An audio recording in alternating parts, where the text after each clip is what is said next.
Hi everybody, welcome back. Caroline Best of the Tao of Horsemanship and Everything Horses and More video channel and library. This month we are dedicating videos to the theme or topic, how to overcome the fear of riding. So last month we dedicated a similar theme to the fear of riding, but how to be proactive or preventative. That was last month's series of videos. So this month we're going to deal more about you, not so much about your horse. And each week we're going to be dissecting a video that I've already filmed, the one with me riding my thoroughbred mare Lovey out off the property and on a little short trail ride, so to speak. So we're going to be dissecting that video each week and applying aspects of the video to what we are talking about, discussing, and learning that particular week. This week, our first week, part one, we're going to be talking again about pausing, slowing down, and paying attention.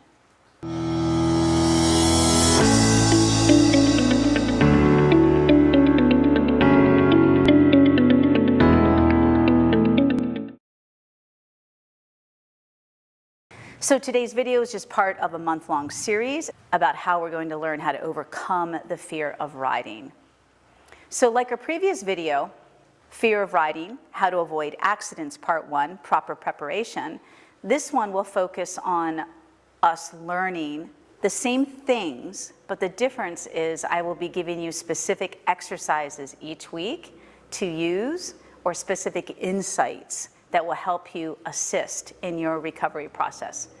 So if you've had a bad accident, you just have a natural fear, more trepidation with horses because you're older coming back to horses, or you're new coming back to horses, or not coming back but new to horses, and you're just not a risk taker, or you've had an accident, like I said, and you don't want to get hurt anymore. This is really going to help you. So learning to connect with what's around us, not what's in our head, is where we need to begin.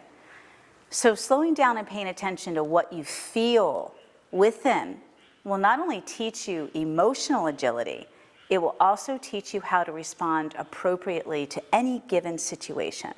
And emotional agility is what I have always been talking about over the years. It's akin to being able to emotionally self-regulate. And we've spent quite a few videos on self-regulation, mostly with horses.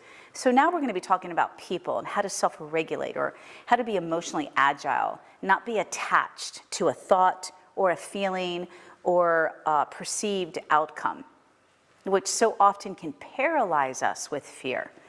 And then we're not even able to take that first step, or we get involved in the act of riding and something happens that triggers us and we freeze up. So I'm going to help you to learn how to connect within. So you can achieve this through the following three steps. One, you can learn how to do meditative breathing techniques. I offer them in my spirituality course and in my mastery membership. Number two, you can learn how to become more tuned in, intuitive through your senses, with your surroundings, including your horse, through your horse's movement. If you're riding, can you walk, put yourself in a round pen, close your eyes and just allow your horse to walk around, or allow someone to lead you so that you can just feel, allow your body to envelop that feeling, let the feeling come through your body. So often when we're scared, well, all the time, we're tight. And when we're tight, there's tension and brace in our body, and that restricts the flow of movement. And number three, set up your time with your horse, whether you're riding or if you're scared to ride, on the ground. Set up time so that you are constantly connecting or reconnecting with your horse. So the easiest way to set up a situation working on the ground, whether you're leading, grooming, lunging, sending your horse, whatever exercises you're doing on the ground, and of course riding, the easiest way to connect or reconnect is to stop what you're doing. Pause. Touch your horse. Touch your horse. That's part of your senses. Touch your horse. What do you feel? What do you feel when you stand next to your horse? What do you feel in your feet? How do you feel the ground underneath of you? Sometimes it's lumpy when I'm walking. If my heels aren't very thick in my shoes, sometimes I can feel the different contours of the earth. What do you feel? When you're sitting on your horse, how does it feel? What do you feel underneath of you? So you're not going to be able to feel that and connect to your senses if you're constantly thinking or doing and flying through things. So those are the three areas that have worked religiously, for the lack of a better word, for me and all of my students around the world all of these years. That's where we begin to reconnect within ourselves, to help us get out of our heads, learn how to get centered, quiet, feel grounded, the first chakra, feel safe, feel secure and comfortable. It's got to start there, period, or nothing else is going to work, you guys. That's your first building block, your foundation. So horses pause when they sense danger or a threat. This pause allows them to tune into their senses, their true guttural instincts, and their safety barometer. If you've studied wild horses, you see them pause often, freeze often. But their freezing is very different than a domesticated horse, for the most part. Their freezing is their natural instinct, self-preservation mode, but it's a natural instinct in this case to tune into their senses, what they smell, what they hear, and what they see. They get very still and very quiet. Too often a horse's pause or hesitation is revered in horsemanship as something negative, such as disobedience, disrespect, attitude, refusal, or cowardness. And that's where we end up making it go wrong. If your horse pauses, they've either hit an emotional threshold or they sense a threat. An emotional threshold can also become a trigger, meaning they often pause, giving you that first sign that I need to stop, I'm not sure, but then we're told to push, and it becomes a huge trigger, a huge fight, a huge blow. And that's where we get hurt.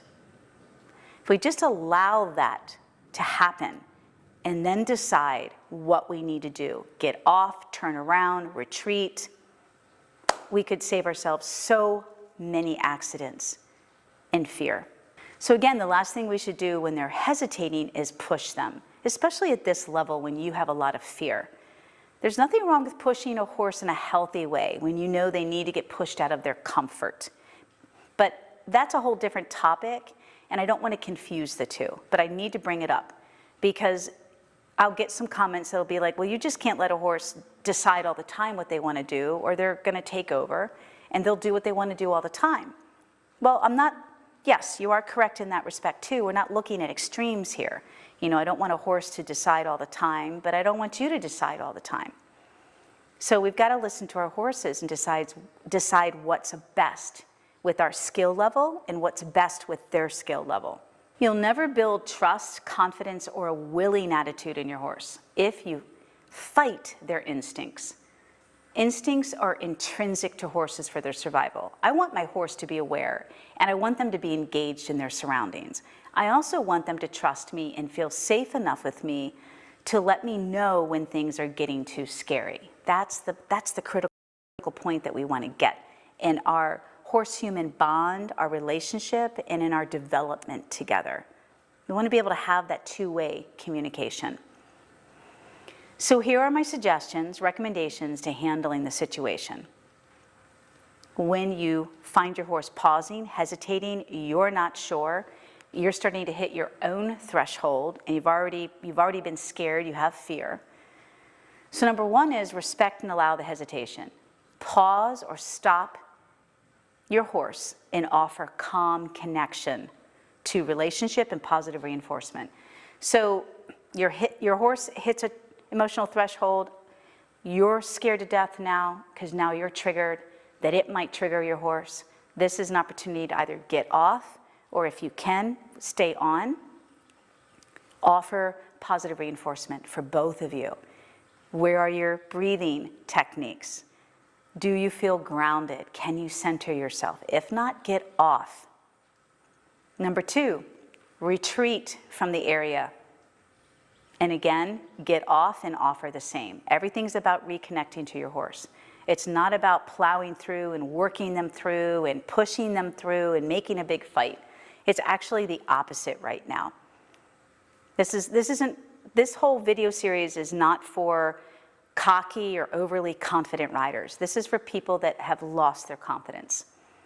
And you need to respect those boundaries and then learn skillfully how to regain. And this is how we're going to start, by respecting your own limitations and thresholds as well as your horse's. So the second is retreat, meaning step away from that area and go back to where you were, wherever it feels safest, whether on your horse or on the ground. And number three, when your horse has calmed down and can reconnect to you, pay attention to you, refocus on you, relax, listen to your aids, that's the right time to work with your horse and the scary place or scary thing, or just get back on and ride. So you have a choice at that point. When you can reconnect and your horse feels relaxed and safe and is thinking again, that's your opportunity as a trainer like myself, where I'll approach the scary space again and see if we can't work through it together, not fight. And if we can't work through it because I don't have the skill or the horse isn't emotionally ready, then that's your opportunity to just seek the path of least resistance. Seek the path of least resistance. Get on and ride off somewhere else. So again, the opposite of respecting your feelings and how you feel right now and your horse, the opposite would be what? To push right through it, make it into a fight, make the horse understand that you're in control. And what you're doing is just making the experience horrible for you both.